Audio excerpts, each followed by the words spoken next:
All right. Let's keep it moving and get two more things. I think we can do this.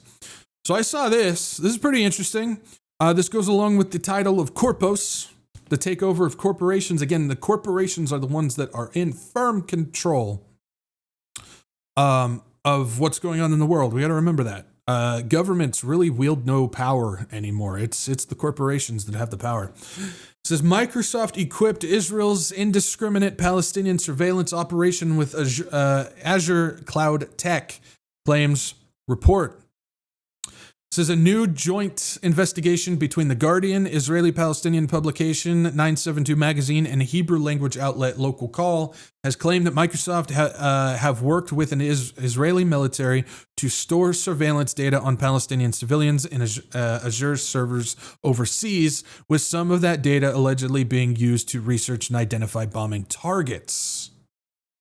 It says the report is based on interviews with 11 sources from Microsoft and the Israeli military, plus access to a cache of leaked Microsoft documents. In late 2021, The Guardian piece begins. Microsoft CEO Satya Nadella met with Yossi Serial, the commander of Israel's military surveillance unit 8200, to discuss plans for restoring intelligence data on Microsoft Cloud servers. According to the report's sources, the inspiration for these proposals was that Israel's military did not have the storage space or computing power to handle the amount of data they wanted to collect and process.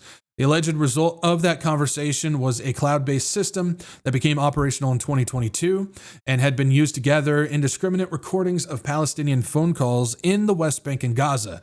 According to the report, as of July this year, around 11,500 terabytes, which is a lot of data. The terabytes of Israeli military data were being held in Microsoft Azure servers in Netherlands, while a smaller portion were stored in Ireland, though not all of this data may be from Unit 8200. Thanks to the control it exerts over Palestinian telecommunications infrastructure, Israel has long intercepted phone calls in the occupied territories, the report notes, but indiscriminate new system allows intelligence officers to play back the content of cellular calls made by Palestinians, capturing the conversations of a much larger pool of ordinary civilians.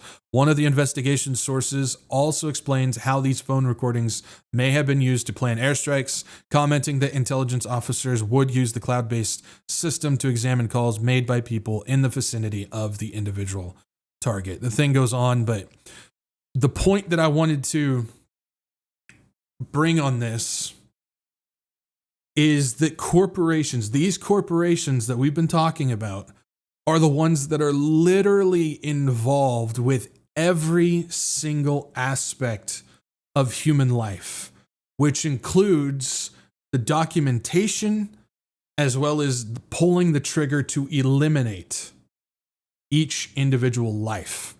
And we've talked about this before.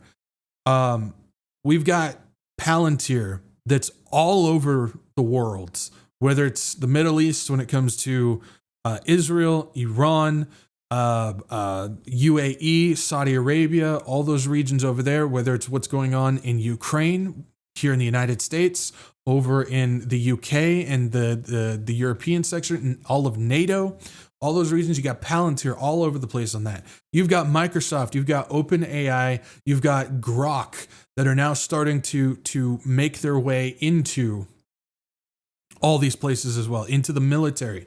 They're the ones that are collecting the information, storing the information, using AI as the filing system for the information, utilizing their technology to translate and to predict and determine what that information means.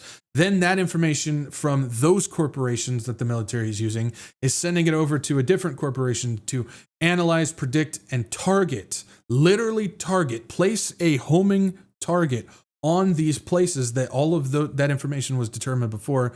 And the person presses the button and the homing signal that then goes straight into the target for the armament to blow up that person is also used by that corporation as well. And it's only a select group of corporations that are doing this. They are literally gaining access to every bit of your life so that these people can then pull the trigger on what they want to do with you. That's what I'm trying to put forward when it comes to this.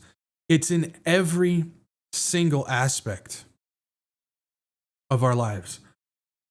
Keep in mind, these are the same people that are all invested in the financial, and then the commercial, and then the private, and then the government, and then the military, all these places. And we have Microsoft here that made a deal. Microsoft has deals not just with Israel, but with other countries as well to store this data. We're just seeing this report come out right now. This is why I make such an emphasis on corporation. This is why I make such an emphasis on the transition to this neo-feudalistic technocracy. So many people think that, and I guess I'm speaking more in the prophecy community on this, because they've been told this over and over and over again. So many people think that the world is transitioning to like communism or socialism, when in reality, people will be begging for communism compared to what they're actually trying to form right now. The reason why we continue to see, at least here in the prophecy community, is we're going to communism, we're going to Marxism, we're going to socialism, which while they have different definitions of things and different philosophies of things, Marxism, communism, and socialism kind of all revolve around the same core principles of stuff. So there's different complexities to them, but they're kind of around the same thing. But we hear those three terms thrown around all the time in the prophecy community, because we have a prophecy community that is still under the illusion of the political lie. And so they follow the right wing, they follow the conservative, they follow the Republican that have been warning about communism, go back to the 50s. We look at what's going on. It hasn't stopped. And so we continue to get fed that, when in reality, what we are seeing being built in front of our very eyes is that neo-feudalistic technocracy. You're looking at kings and peasants, and you're looking at kings ruling the peasants with technology. And how you do that is through fascism, which eventually transitions, which is the corporations. And so when we see this, the corporations are the ones in control. They're the ones that have the power. The government, it used to be that the corporations couldn't do anything without the government's approval. It has flipped. The governments can't do anything without the corporations now. Literally, the entire United States government is being transitioned to a Palantir system. What happens if Palantir says, nah, we're good? The entire government would collapse. That's not the corporation having the power over the government anymore. That's not the government having power over the corporation anymore. That's the corporation having power over the government. That means the government can't do anything without the approval of the corporation, because the entire government runs on them. So when we look at Palantir, when we look at OpenAI, when we look at some of these other ones, you look at Microsoft, you look at these things, they are the ones that have the power. So much so that they're not only in the government, they're in the military, they're in the private sector, they're in the financial sector, they're in all of these sectors. These are the corpos. And it's not just here in the United States. It's all over the world. Yeah, there's still some countries out there that run in the old school way. At Saudi Arabia, even though they've allowed Palantir and so on and so forth to come in and start overruling the country, you still have the people who do still have control there, but it's shifting. You can see it shifting, because the more they invite Palantir in, the more they lose power. And so these countries that are doing this, they are just handing over the power to these corporations. And so when we see that transition, when we think of the rise of that Antichrist, when we see that rise, he's going to have this background of not political. This is where I hold. This is the mindset of I hold. So this is not something that I'm telling you this is how it's going to be. This is just my perspective on it. So I want to make sure that I put that out there. Is I don't believe that the Antichrist is going to be a political figure. He's going to be this person that's going to rise up and he's going to say, I can save you from these people. I can fix what these people are doing. The WEF and the Bank of International Settlements and the Monetary Fund and the UN and these. I can save you from all that. Just follow me. And he can use this technology to bring forth the ability or the illusion of the ability to do these false lying signs and wonders, and to wow people, to say, here's the Messiah, here's our Savior, and people will follow him when it comes to this, in regards to this. That's why I hold the stance of, I think that those 10 kings that coming onto the scene are going to be industry leaders. They're not going to be politicians of countries. They're going to be industry leaders, because it's the industries, the corporations, that are seizing control of the entire planet. Why is it that we would be going in one direction and all of a sudden make a shift over to another direction that we just left? Because I think we're moving in that direction on that case. All right. One last thing, and it's our weekly Palantir updates. This is always fun, right? It says Palantir nears record high as Trump's $175 billion, with a B, billion, missile defense plan opens door to massive shield contracts. This is defense contractor Palantir Technologies stock trended on Wednesday as it traded close to its 52-week high of 190. President Donald Trump's $175 billion Golden Dome missile defense plan could create new contract opportunities for companies like Palantir by opening bids under the Scalable Homeland Innovative Enterprise Layered Defense Initiative, or SHIELD. Palantir software could support missile tracking, cybersecurity, and data integration across the system's satellites and ground-based defense layers, aligning with the Pentagon's push to strengthen national security by 2028. You guys hear that? Palantir software could support missile tracking, cybersecurity, and data integration across the system's satellites and ground-based defense layers.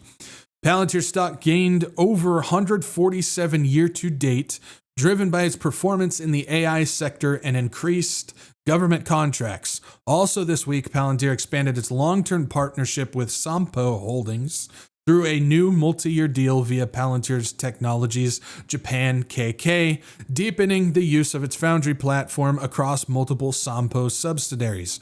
The integration now spans elder care, insurance claims, and underwriting, with AI-driven tools streamlining fraud detection, claims processing, and risk evaluation. So just more and more embedding into every sector of life. By embedding Foundry deeper into its core operations, Sampo expects to boost efficiency, accuracy, and annual financial results by about 10 million. Analysts expect Palantir's growth to accelerate after its strong second quarter results and guidance that topped expectations. Piper Sandler's Brent Bracelin cited record revenue gains in government and commercial segments, including a $10 billion Army deal, which we just went over like a week ago, and 93% year-over-year U.S. commercial growth. Bank of America's Marina Perez Mora noted that Palantir remains best in class for operationalizing AI in enterprises and aligns with Trump administration's winning the race AI plan. Both analysts view Palantir as uniquely positioned to capture share in two $1 trillion plus markets. You guys feel all warm and fuzzy inside? This is Big Daddy. This is Big Daddy. We don't need Big Brother anymore. We got Big Daddy. And they are just gaining momentum. Absolutely gaining momentum. I picked this out. I wanted to show you this. All right. So this is their stock prices. This is Palantir's stock prices, Palantir Technology. Let's look at the chart in 1 year. This is the stock price. This is a good indicator of how much control and how much power Palantir is gaining this quickly. This is in 1 year. So this goes back to September of 2024. Do you guys see how quickly that's going up? Do you guys see it was about February? Specifically, it was going up before, but it was about February that it started to just... That's when the Trump administration started making big moves. But Palantir was on the upswing about September, and it just went all the way up. And it's still going up. Still going up. This is the control, because the more that this goes up, the more control that they're gaining, the more power that Palantir is seizing. Now, I want to show you one last thing when it comes to this. We're almost done. Everybody hang with me. Almost done. Came across something which I thought was interesting, and it shows Trump's connection to Palantir on a very personal level. Just open line of communication. This is sidebarring the usual contract negotiations and stuff that government has with a corporation and whatnot. I came across this, and I don't want to lose you guys. I just want to warn you ahead of time. In order to confirm some of this stuff, I'm telling you, don't shake your heads. You got to follow me. I had to go to tabloids, like the celebrity tabloid stuff. Sometimes you got to go there if you want to find some of this stuff. And the reason why I had to go there is because of her. Who is Margot Martin, Donald Trump's deputy communications chief? How many people have heard of Margot Martin before? This is the chick that rides with Trump everywhere because she does the social media communications stuff on this. And of course, in order to find information about her and her connections, I had to go to tabloids like The List and whatnot. But hey, you got to go where you got to go in order to find some of this stuff. So who's Margot Martin? So it appears that any woman who works for Donald Trump is bound to be thrust into the spotlight sooner or later. Following increased public attention, figures like Alina Habba, Trump's attorney, and Kayleigh McEnany, his former White House press secretary, the mainstream media's focus has now shifted to Margot Martin, Trump's deputy communications chief. Martin drew attention after appearing alongside the controversial politician at his initial trial for the infamous hush money case on October 15, 2024. Notably, Trump faces charges against the so on and so forth. We know all about that stuff. We don't care about that. But Martin's presence, given the sensitive nature of the situation, Martin's presence understandably sparked curiosity about her background and relationship with Trump. Based on her Instagram page alone, it's evident that she's a staunch Trump supporter and isn't afraid to make it known. Most of the deputy communications chief's posts are either from the White House or feature Trump himself, with the oldest one dating back to 2019. So there's a confirmation that she is fully on board with the MAGA movement and has connections with Trump going back to at least 2019. So we got an idea of how that works. We can see here Margot Martin's exact start date for working under Trump remains unclear, but she was frequently seen at important events during his White House tenure and was referred to as a press assistant by multiple credible sources. As of April 2024, Martin is 28 years old and seen as one of Trump's youngest staff members, so on and so forth. In addition to her role as a press aide, Margot Martin also worked as deputy director of communications for Trump's Save America PAC, and she went on to support the former Apprentice host during his 2024 presidential campaign, where she currently holds the position of deputy communications chief. Let's see here. However, in 2023, she found herself embroiled in Trump's classified information controversy.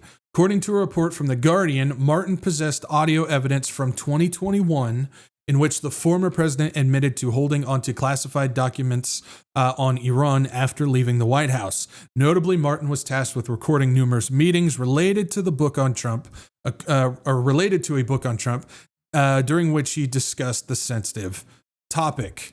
It's worth noting that she did not have security clearance necessary for that documentation. Okay, so I read that because we now have confirmation that she's part of the chief communication officer.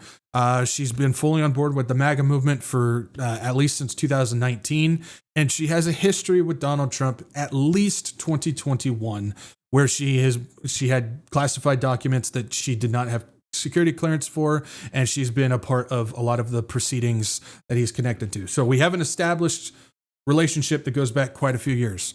Why is this important? Well, if we go to this, another tabloid, we get this. Just hang with me. I know some of this stuff is ridiculous, but we get a lot of information if we follow these things. Does Trump staffer Margot Martin have a boyfriend? Details about Brock Sorensen. Here we go. So we can see here, we're not going to read through all this stuff because, again, it reads like a tabloid and it's just ridiculous. But what this article basically says, gaining access to this, is she is dating this dude named Brock Sorensen and has been since at least 2024. Who is Brock Sorensen? Brock Sorensen is the strategic client director at Palantir. Brock Sorensen is a seasoned sales and client management professional currently serving as the strategic client director at Palantir Technologies since July of 2023.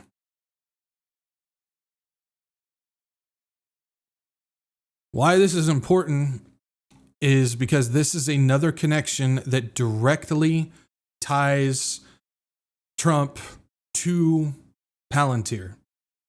This chick who's his communication officer, who has been around him in private settings, she's there when he's on his plane, she's there when he's in his conferences room, she's there when he's in private meetings. That's her job. And she has direct access on a ground level. This doesn't have to go through all the government channels or the corporation channels. On ground level in order to transfer information back and forth between Trump and Palantir. This is one of those cases where we continue to see more and more ground level access for the corporation, to the Trump administration, whatever the information being passed and forth, whatever the deals being made, whatever is going back and forth can go through channels that are untapped, pretty much. All this back and forth communication. And it just goes to show that when we see stuff like this, Palantir nears record high as Trump's $175 billion missile defense plan opens door to massive shield contracts. This is another reason why Palantir gets first access, first dibs, allowing them to tighten their grip even further on the government and on the country and ultimately on the world. This is key stuff. So this is one of those things where, even... I'll tell you what, it's a nightmare reading through tabloid stuff, but if you find trails like that leads you to very telling information, you got to take it. Again, we are in a massive shift right now. We are moving so fast. I hope people realize that. I want people to realize that. Things have been moving so fast when it comes to the full-on takeover of the United States, as well as inching closer to the collapse of the United States. Both have to happen. Both are currently happening right now, and both can be true at the same time. I hope we realize that. And we are seeing more and more and more and more takeover of these corporations in so many countries. They're the ones that are behind information and surveillance. They're the ones behind the financial situation.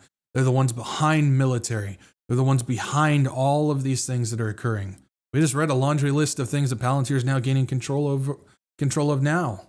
Elder care, insurance claims, I mean, come on. We're starting to get into those sectors now. What's left? What's left? Are we soon gonna go through the drive-through of a Taco Bell, and on it says "powered by Palantir"?